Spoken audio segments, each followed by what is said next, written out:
Bismillahirrahmanirrahim. Assalamualaikum warahmatullahi wabarakatuh. Kurang kencang jawab salamnya. Assalamualaikum warahmatullahi wabarakatuh. Waalaikumsalam. Saya doakan yang kencang salamnya menikah kembali. Saya sudah menikah dah saya bilang.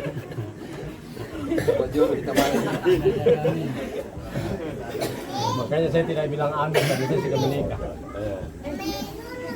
Bismillahirrahmanirrahim.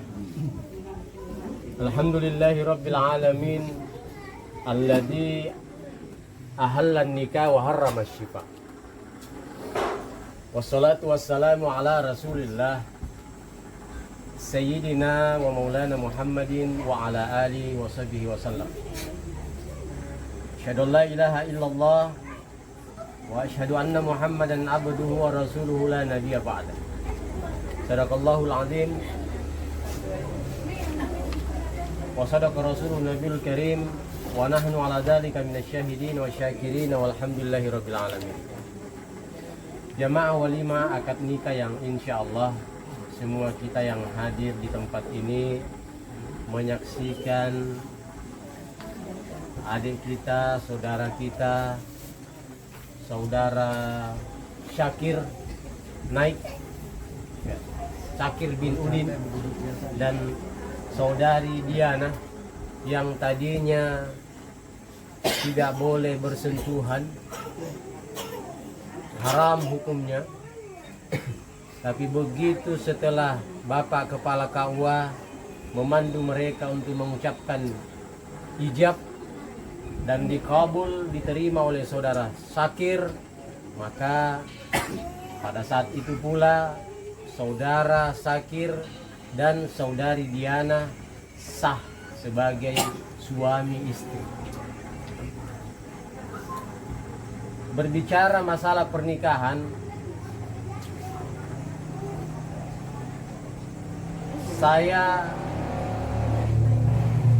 kalau melihat orang menikah sepertinya mau menikah lagi. Ya itu masalahnya, itu tantangannya itu. Tapi karena masih takut sama yang di rumah, makanya masih bertahan sampai sekarang. Alhamdulillah. Meskipun mohon izin Bapak, di dalam Islam dibolehkan menikah lebih dari satu.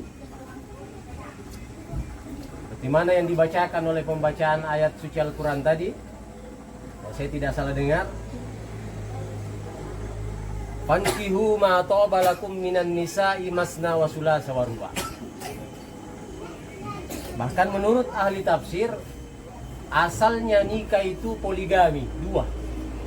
Jadi tidak disebutkan satu dua, tapi Al-Quran membahasakan dua tiga. Jadi kalau ini ditafsirkan, sebenarnya menikah pertama itu langsung dua. Tapi karena sekarang ini kebanyakan wanita biasanya kalau sudah menikah, sudah dinikahi oleh laki-laki, maka tidak ada lagi yang bisa memisahkan dia kecuali maut. Suaminya boleh menikah lagi, tapi syaratnya langkahi dulu mayatnya. Nah, ini masalahnya. Dan tidak bisa itu. Dan kebanyakan laki-laki itu takut sama suami.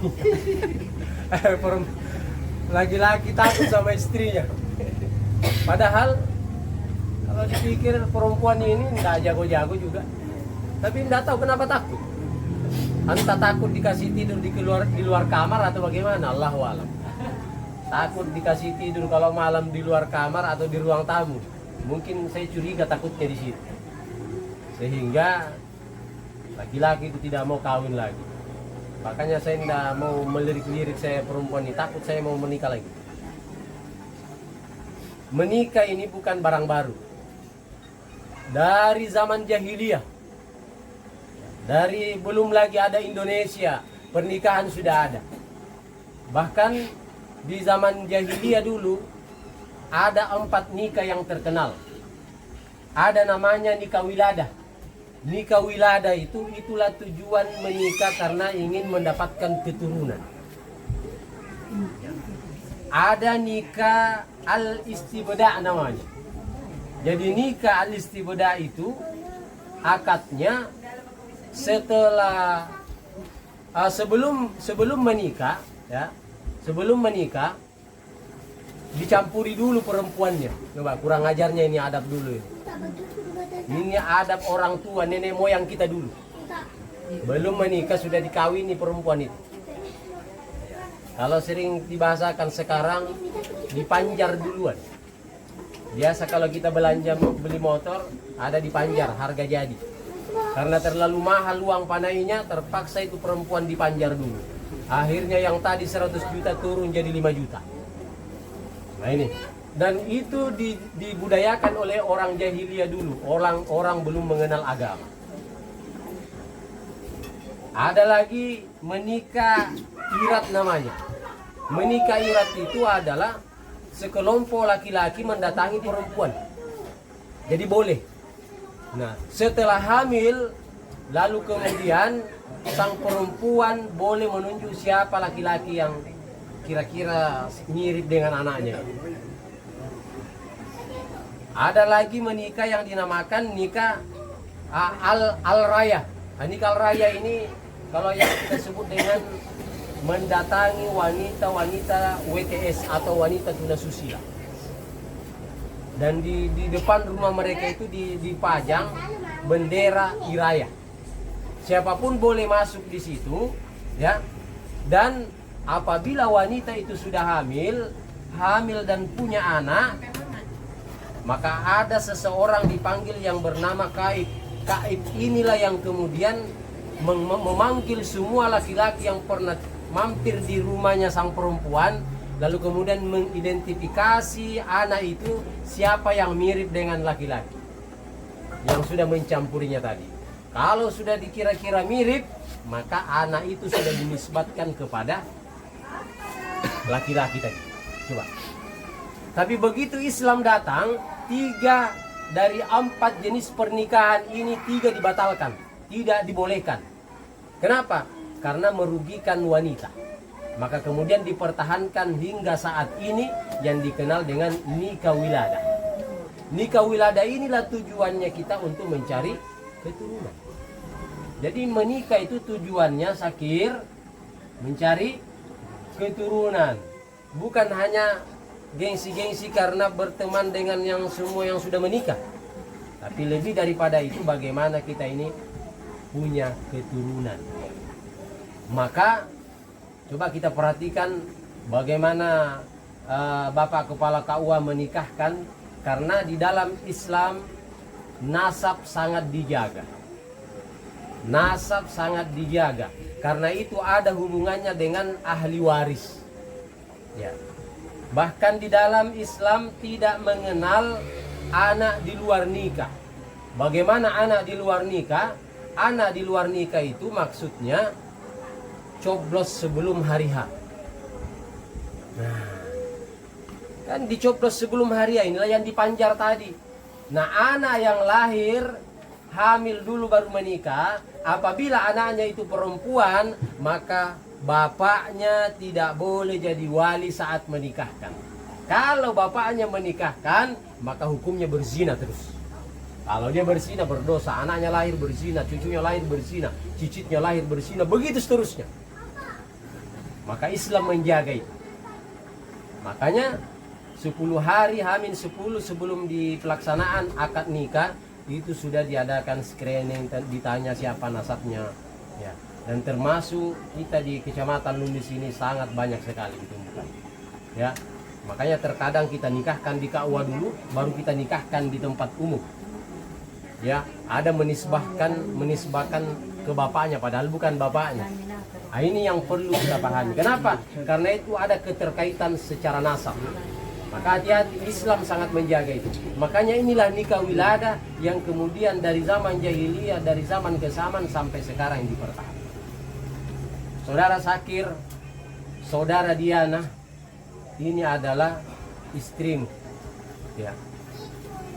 jadikan dia sebagai mitra kerjamu, jangan jadikan dia layaknya sebagai pembantu. Banyak sekarang rumah tangga ini bermasalah. Kenapa? Karena istrinya bukan dijadikan istri, tapi dijadikan sebagai pembantu. Apa-apa semua istri, apa-apa istri, apa-apa istri. Padahal di rumah tangga ini adalah bagaimana kita bekerja sama. Bikin anak juga harus kerja sama. Kalau kerja sendiri-sendiri tidak jadi anak itu. Bagaimana Pak Roni? Betul, iya. Tidak mungkin jadi kalau kerja sendiri. Iya. Mesti harus kerja sama. Jangan juga laki duluan, perempuan di belakang. Tidak jadi anakmu itu. Nah, ini kalau mau dapat ini, datang di kantor KUA bawa ayam hitam semua. Mulai dari kepalanya hitam sampai kukunya hitam. Harus saya ajar sama kau. Ya, nggak usah bawa beras ketan, ayam hitam saja. Satu pasang. Malam Jumat. Bagaimana?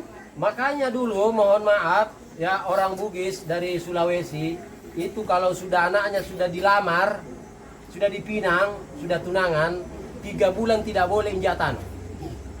Tidak boleh injak tanah. Dipattareka ano. Pokoknya diajarkan semua senjata-senjata pamungkas yang kau pakai malam pertama nanti. Saudara sakit? Sudah siap senjatanya? Kenapa? Supaya tidak sia-sia. Jangan sampai lari salah ini harusnya jadi ulama, jadi telama. Nah, ini bahayanya nih, karena ulama sama telama itu 11-12. Jadi, mohon maaf, Bip, ini bahasa Makassar ini. Kalau telama itu kurang ajar. Ulama, orang yang banyak ilmu. Nah, tapi ini beda tipis sih. Kenapa? Hanya karena beda persepsi tadi. Laki-laki di luar, perempuan di belakang. Tidak boleh, harus sama-sama. Bisa kah? Bisa. Nah, makanya syaratnya ayam hitam. Jamaah wali makan nikah yang insya Allah dirahmati Allah Subhanahu wa Ta'ala. Ya, makanya itu pernikahan ini jangan dijadikan sebagai beban. Ya, keutamaannya orang yang menikah ini, saudara Sakir tadi masih bujang dia datang sholat Jumat tadi, pahalanya cuma 1. Tapi kalau dia sudah menikah, datang sholat Jumat sudah 27 pahalanya. Itu beda. Man rasa kau bujang, cepat kau menikah, apalagi yang duda. Itu tak gantung pahalanya. Ya? Nah, mohon maaf kalau ada duda di sini, mudah-mudahan tersinggung datang di kantor KUA. Artinya apa? Jadikan pernikahan ini sebagai ladang pahala. Mulai kau terbangun matamu, kau angkat sabitmu, kau angkat gelendengmu, gerobakmu, datang kau lihat-lihat pokok sawitmu itu sudah nilai ibadah. Belum menombak itu, Bib. Apalagi kalau sudah nombak dipikul, setiap tetes dari keringatnya ini dihitung sebagai ibadah. Dikasih makan hasil keringatnya, dikasih makan anak-anak, insya Allah jadi anak yang soleh dan soleha. Jangan jadi anak yang salah dan salaha. Karena beda tipis. Kenapa? Hasil sawit juga, tapi sawitnya orang ditombak. Nah, itu bahayanya, ya. Maka hati-hati kita. Jangan salahkan kita punya anak. Kenapa ini anakku ini postas kusur ke kanan ke kiri? Jangan sampai sawitnya orang, hasil sawitnya orang ditombak, itu yang dikasih makankan. Habib sudah mati-matian tanam rawat 2-3 tahun, tahu-tahu ada orang yang nombak. Kalau digaji tidak apa-apa, berarti upah. Ini sawitnya orang yang diambil. Nah, jadikan ibadah ini jadikan nikah ini sebagai ladang ibadah. Asal perempuan juga begitu. Jadikan perempuan, jadikan rumah tanggamu ini sebagai amal ladang ibadah. Dulu laki-laki di zaman Islam kalau pergi perang pahalanya gunung Uhud, kata Nabi. Perempuan iri, masa laki-laki saja boleh dapat pahala yang besar tinggi seperti gunung Uhud? Kami perempuan juga bisa angkat senjata, bisa angkat panah. Apa kata Nabi SAW? Maukah kalian aku tunjukkan satu amalan, satu pahala? Tidak perlu kalian angkat senjata, tidak perlu menarik busur panah, tapi pahalanya lebih besar daripada orang yang jihad di jalan Allah. Apa itu? Kau tinggallah di rumah, kau cuci pakaiannya suamimu, kau sisir-sisir rambutnya suamimu, kau pakai minyak rambutkan suamimu, pahalanya sama dengan orang yang jihad di jalan Allah. Ya, dia alasan saja perempuan itu, aku mau kerja bang, alasan saja itu. Tunggulah di rumah. Ya, untuk apa? Kau jaga rumah tangga suami. biarlah suamimu yang kerja. Dan bagaimana istriku sudah terlanjur kerja, ya apa boleh buat, tidak apa-apa. Ya, tapi jaga harga diri, marwah daripada rumah tangga kalian. Karena kenapa? Nah, ini sekarang banyak masalah dalam rumah tangga karena antara satu suami istri tidak saling menjaga satu sama lain. Bisa saja, apalagi ini pengantin baru, kekuatannya ini luar biasa. Ya, bahaya ini. Ini kalau dimanfaatkan ke miring jadi miring dia. Tapi kalau dimanfaatkan ke yang positif, woi, bisa langsung double. Jadi langsung. Kenapa? Karena hal-hal diarahkan kepada hal-hal yang positif. Saudara Sakir, ya, Saudara Sakir, ini bocoran dari saya ini. Ya. Nanti malam, jangan-jangan kau pancar sorenya, kita tidak tahu. Ya, kalau bisa jaga terus ini sampai sore. Kalau perlu palang dulu kamarnya. Ya. Nah, bagusnya malam. Kenapa malam? Karena ada doanya pengantin baru, ya Lailatul, hei malam panjang lah. Itu doanya pengantin baru. Karena tahu-tahu baru satu ronde bunyi sudah ayam. Nah, doanya itu, ya Lailatul, wahai malam panjang lah. Nah, coba, itu doanya pengantin baru. Jadi begitu kau masuk, jangan langsung masuk macam ular hitam. Nah, ular hitam itu asal masuk main serobos saja. Nggak usah, kan tidak lari juga. Ya, sedikit kau lihat jelek modelnya lari kau. Ya. Jadi kau masuk, kau ucapkan Assalamualaikum ya babus salam, ya babur rahmah. Ya, jadi istrimu ini babur rahmah. Ya, Assalamualaikum ya babur rahmah. Kau jawab Waalaikumsalam ya babus salam. Jadi babus salam, babur rahmah ketemu, anaknya minimal sifatnya para nabi. Nah, itulah yang kalau jadi itu ayam jantan sama ayam Filipin ketemu dalam satu gelanggang, selesai. Ya, jamaah wali makan nikah yang insya Allah dirahmati Allah. Dan yang terakhir sekali saya pesankan saudari Diana, seperti mana yang disampaikan oleh Bapak Kepala KUA, bahwa hari ini saudari menyatakan diri ya untuk memeluk agama yang baru. Secara sosial hubungan orang tua tetaplah orang tua. Ya, tetaplah orang tua. Jangan pernah merasa minder, jangan pernah merasa putuskan hubungan saudari dengan keluarga saudari karena hanya berbeda agama. Orang tua kita itulah tetap orang tua kita sampai kita mati, kita akan bawa nama orang tua kita. Ya. Kecuali dalam satu perkara, karena itu agama sangat menegaskan lakum dinukum waliyadin, perkara agama masing-masing kita menjalankan. Jangan hukum diri kita, jangan batasi diri kita dengan agama baru kita hanya karena perbedaan agama kita kemudian tidak punya lagi hubungan secara sosial. Ibumu tetap ibumu, wajib kau taat kepada dia. Bapakmu, orang tuamu tetap wajib kau patuh kepada dia selama tidak bertentangan dengan agama yang kau yakini saat sekarang ini. Saudara Sakir, jangan kau batasi istrimu apabila ingin berhubungan silaturahmi kepada saudara keluarganya di luar daripada Islam. Kamu harus lapang dada, terima keadaan dan kondisi dia. Orang tuanya saudara Diana adalah orang tuamu. Kita waktu masih bujang orang tua kita dua, ibu dan bapak. Tapi setelah kita menikah, wabiltu nikahaha fulana binti fulan, maka orang tua kita jadi 4. Orang tua kandung kita 2, orang tua dari istri kita 2. Nah, itulah orang tua kita yang sesungguhnya. Wajib kalian taat kepada kedua orang tua atau 4 orang tua sudah kalian. Mudah-mudahan ini nasihat buat kita semua.